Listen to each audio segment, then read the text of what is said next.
Hi, hello. Welcome to another episode of Isaiah's Newsstand. It's your host, Isaiah Edwards. The date is May 5th, 2023. Hopefully, this episode finds you well, in good spirits, and high hopes. Hopefully, you're having a good, Revenge of the Fifth. If you're a nerd, a little Star Wars nerd, maybe. But yeah, as for me, doing pretty well. I guess a little bit of a wellness corner, wellness update. I would say that I am more or less over it.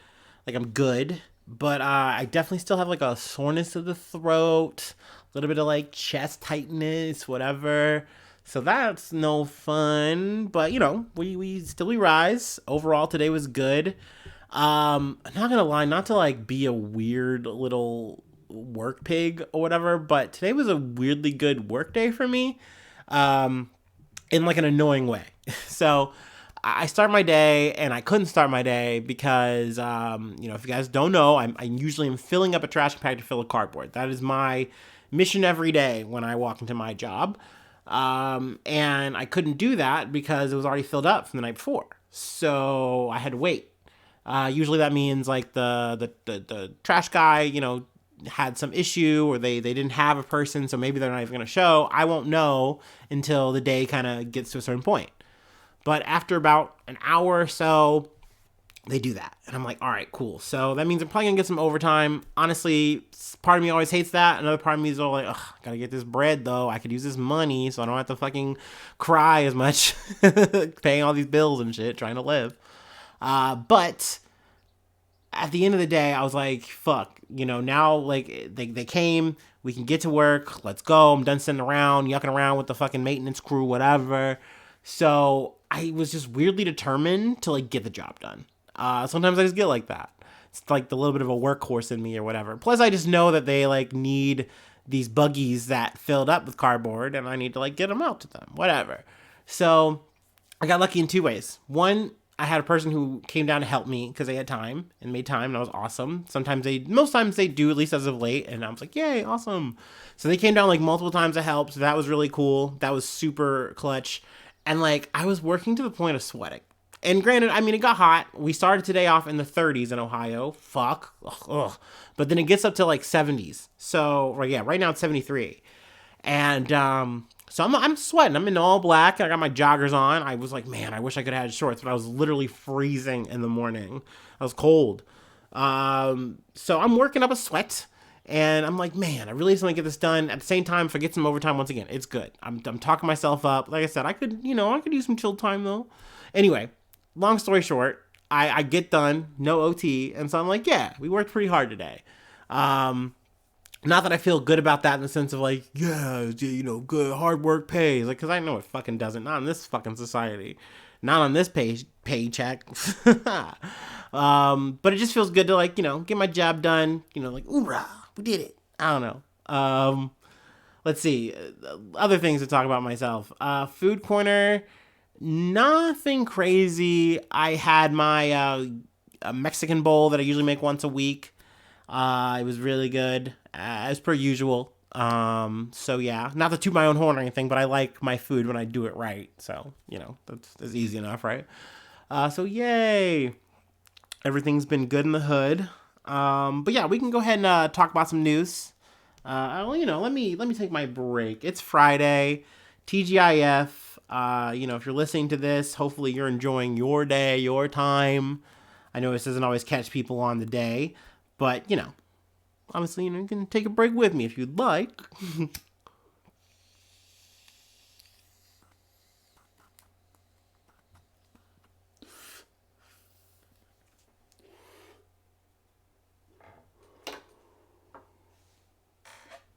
Oh yeah.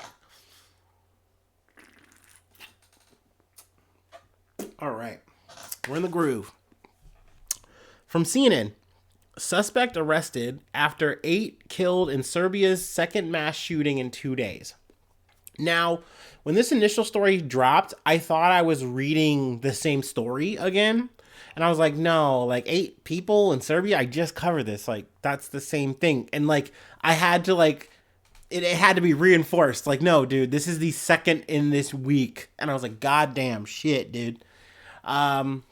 So, a man suspected of killing at least 8 people in Serbia has been arrested following a massive manhunt, leaving the country reeling from its second mass shooting in just 2 days.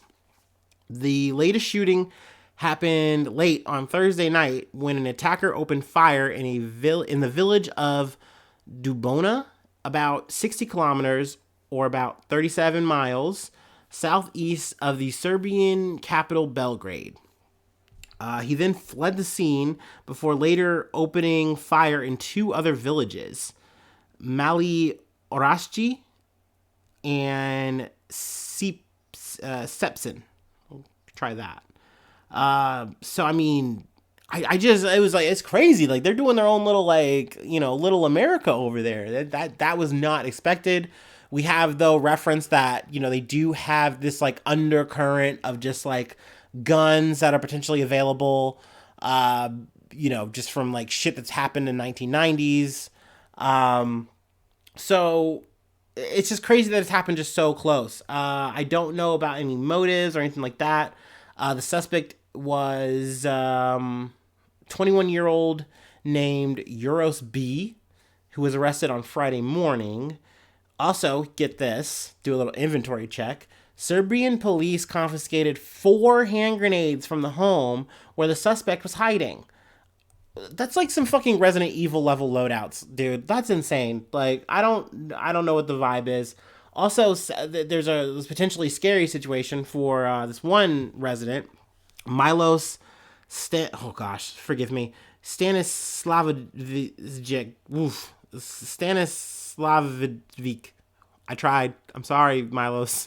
But he left his house in Sibsin during the night to see what was happening outside. Totally makes fucking sense. And the police mistook him for the shooter and arrested him. But he was later released without charge. So that's good. At least that ended well. But yeah, just a super, sad, scary situation. I believe they're gonna try him on, like, domestic terrorism. So I get that. Also, I think this is kind of sparked the administration to kind of say, hey, we want to, like, really do more to even tighten down on gun controls and, like, really just more measures probably to try to make people feel safe. So we'll see how that goes. I don't know what the opposition is to that. If it's, like, the same as it is here, probably not. Like, and by here I mean in America, where where I live, good old U.S. of A, where we shoot every day. Fuck, we really do. We are about that goddamn gunplay. But yeah, man, crazy shit. Doubling down in Serbia, dude. They're trying to be like us, dude. Trying to party like Cardi? Shit. Nah, don't. Please don't. It's not worth it. From the Associated Press, Proud Boys Tarrio guilty of January 6th seditious conspiracy. Former Proud Boys leader Enrique Tarrio and 3 other members of the far-right extremist group were convicted Thursday of a plot to attack the U.S. Capitol in a desperate bid to keep Donald Trump in power after the Republican lost the 2020 presidential election. Man, I'm realizing now I haven't talked about January 6th in so long, and, like, that's nice. Sometimes I'm always embroiled in one thing into the other, but it's nice that, like, there's been a little bit of a fucking break.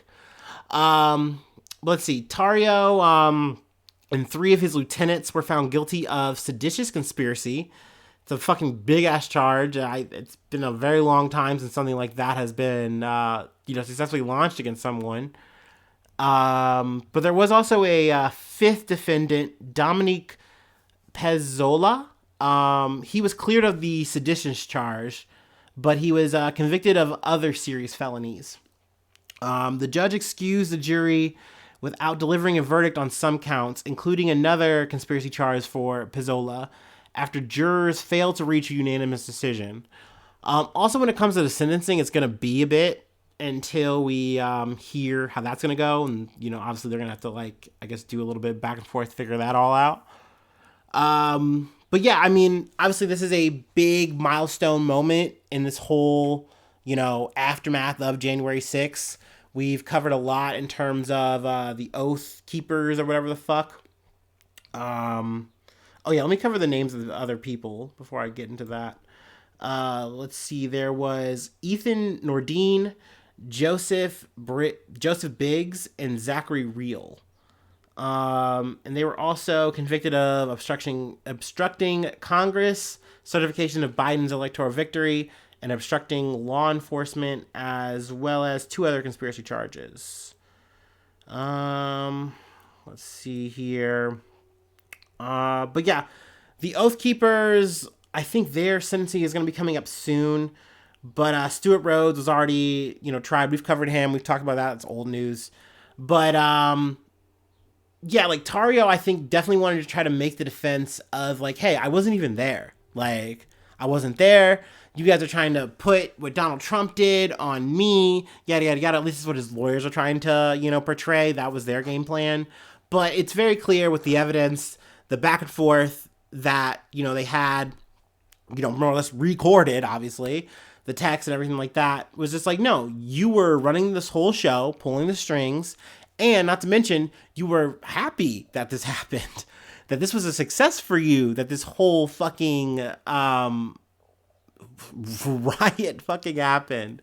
This fucking insurrection. That's the word I'm goddamn looking for. Goddamn, it's been a minute since I've dusted that word off. But like, they were jubilant about it. And this is literally on wax, and they wanted to do it again. Like, no, dude, that's not a good look for you. But I think obviously both sides, when we talk about the Oath Keepers and we talk about the Proud Boys, they wanted this to go Trump's way. They needed it to go Trump's way because they had generated so much fucking steam, so much energy. I remember these guys went from like fucking Hawaiian guys with like fucking weird bats and batons and shit to becoming what they were at that point. Like literally like armed brigades ready to fight, mobilize, and do all this fucking shit. Trump's shouting you guys out on fucking national television. So they wanted to maintain this, if not make it bigger. And they needed Trump to not lose. You know what I mean? So they capitalized on this fucking situation in the Capitol, and it bit them in the fucking ass. And I say great. I love to see it. I'm very curious to see what the sentencing is going to be. And obviously, we'll do the coverage there. Yeah, but the Oath Keeper is going to be sentenced later this month, so that's probably going to be some more things we're going to cover down the pipe. But yeah, I mean, this is a dub. I love it. I see this as nothing but a win. Fuck Tarrio. He's a weird ass fucking cringe motherfucker. I think it's really weird to me, especially when I see a person of color espouse these extremist fucking views, these alt-right views, because it's like, dude, this doesn't help you. This doesn't help anyone who looks like you. I don't understand how a guy like you would try to climb the echelon that is the Proud Boys. What was it? It's him and Gavin McInnes fucking knuckle to knuckle? Like, what the fuck? Fuck that, dude. That's so weird to me. It's so... And to an extent, I get it. You crawl on your bellies for these people, and they love it, and they get to like tokenize you and make you something, and then it's like, cool, now you get to run it, and you get to feel power, and that feels good. Power, control, I don't know, potentially fucking money, bitches, I don't know, but couldn't be fucking me, man. It just couldn't be fucking me. I don't know, dude. That's crazy. Anyway, let's move on to some other fucking losers and bozos. From the Associated Press, Biden sending 1,500 troops. Sorry, Jesus Christ. Biden sending 1,500 troops for Mexico border migrant surge. This is another fucking head-ass move at the border by our grand, awesome, supreme president, Joe Biden, Dark Brandon. Joe Biden, the Biden administration will send 1,500 active duty troops to the U.S.-Mexico border starting next week, ahead of an expected migrant surge following the end of the coronavirus pandemic era restrictions. Now, this is really just for fucking show. It's very fucking bollock. But to me, it's the bad symbol to fucking show yet again by this goddamn administration. It is not like, oh, we just don't understand. We don't know how to handle this. No, you are doing this on purpose. Like, this is exactly the same kind of shit that Trump would do. It's like pound for pound, and they're trying to like dumb it down, play it down. Like, no, this isn't the same thing. It's just protocols that we would follow. It is a simple causation thing to what is going on down at the border. But it's the thing that really makes me mad. It's not even a strategic thing that actually works. Because obviously we get it. Joe Biden has officially thrown his hat in the ring. He's going to run again. So we obviously see the fucking picture that's being painted here. So he has to like do the thing where he appeals to everyone to get a bunch of votes to make it happen. But at the end of the fucking day, I don't think this works for anyone. Like, it doesn't make conservatives happy. Like, yeah, they would do it, but they don't want to see Biden do this shit. So they're going to say, oh, he's not doing enough. He should do more. Granted, what they are actually doing is just doing backup work. Military personnel will do data entry, warehouse support, and other administrative tasks so that U.S. Customs and Border Protection can focus on field work. White House spokesman Karine Jean-Pierre said Thursday, the troops will not be performing law enforcement functions or interacting with immigrants or migrants. This will free up Border Patrol agents to perform their critical law enforcement duties. It's a lukewarm response that makes all parties mad. It even makes people in your own party mad. So for me, once again, talking about the whole realpolitik strategy of this, what is the real gain? Because you're just making everyone mad at you. You're not getting good points here. You're just getting negative points. And once again, I'm sure when the time comes, Trump's going to play the fucking fiddle and make you look even dumber about shit like this, dude. It's just annoying to me. I don't know. I would just like to see a more radical policy that would actually, I don't know, help people become Americans. Like, actually make this process easier. Instead of making it more confusing, more difficult, actually give people a chance to become citizens in this country that is supposed to be a melting pot for all of us. Land of opportunity. I don't know. It's just annoying to see dumbass shit like this. And like I said, it is no different than what Trump would probably do. It's no different than any what other conservative would do. And like I said, I guess that's the potential appeal. You're trying to make them happy. Like, well, I'm doing that kind of work. Like, yada.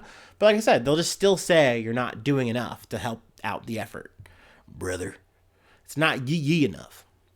So yeah, I don't know. Lame ass shit. Bozo behavior. All right. I got one more thing to cover, and then I'll let you go. We can all start our weekends. Granted, I'm going to do more. There's going to be more content, more episodes.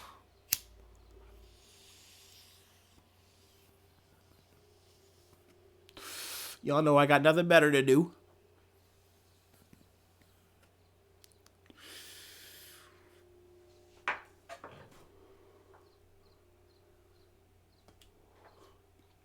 Oh, yeah.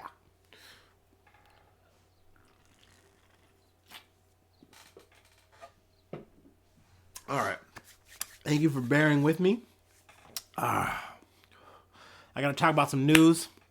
It's got me all boiled up. It is beyond the pale what has happened here. And we got to talk about it. Breaking news. This breaking news. This just happened. It's just, at least this news just hit. It just came out the pot, if you will. All right. It's from NPR.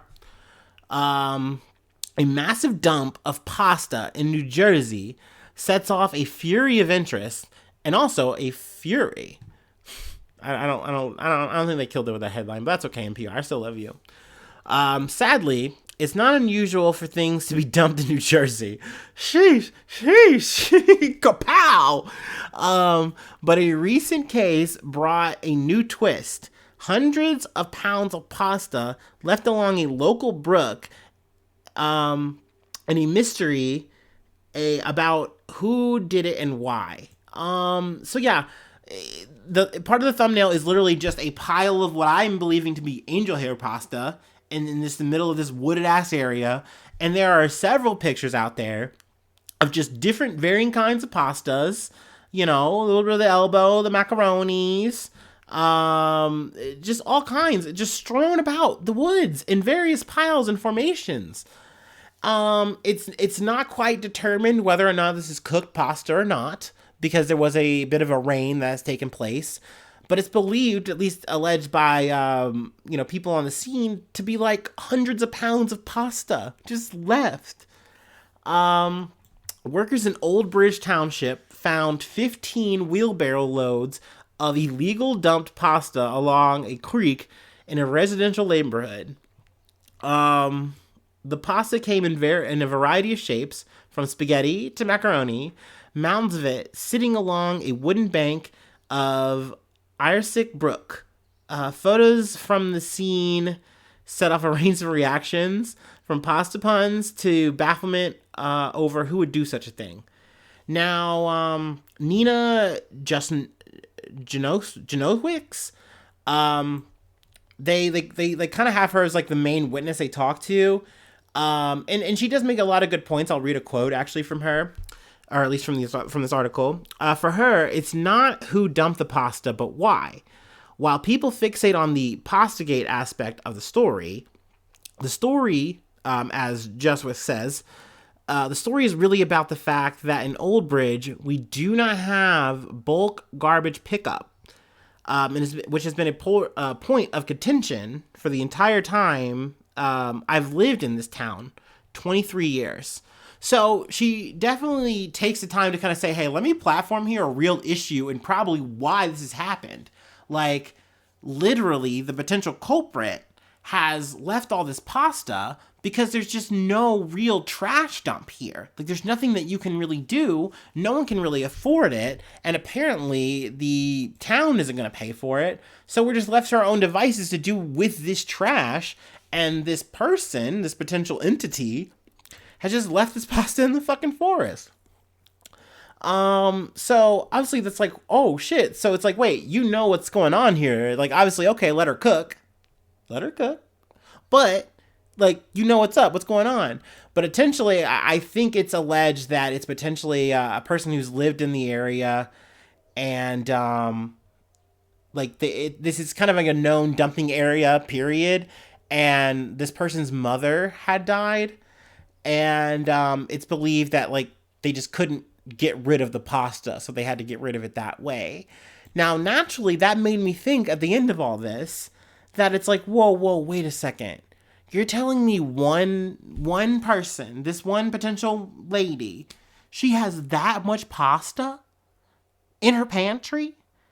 And this person who was left with the whole estate was just left with this mission impossible, if you will? Like, I was shook. I was shook at this. This was crazy. I love this story. This is my probably it's my top two. It's my top two. There's another story I'm gonna get to by the end of the week that it might be number one. I'm not sure, but this was very good. Obviously, my condolences, though, to, the person who had to do this pasta situation, losing your parent, person, that's very sad. Obviously, it's very hard. I definitely get being like, dude, I'm not dealing with this. Like, I'm not dealing with this pantry full of pasta, this comic level of pasta. This is a joke. I'm not a comedian. Fuck this shit. And they just said, I'm out. And, I get it. I get it. So yeah, I mean, it's a meme if you've seen it. And you know me, I'm a memer, I'm a shit poster. So when the memes and the news come together, I gotta talk about it. But that's the episode. Thank you for meandering around with me. It's been fun. It's been real, of course. If you'd like to support the podcast, patreon.com/Isaiah News.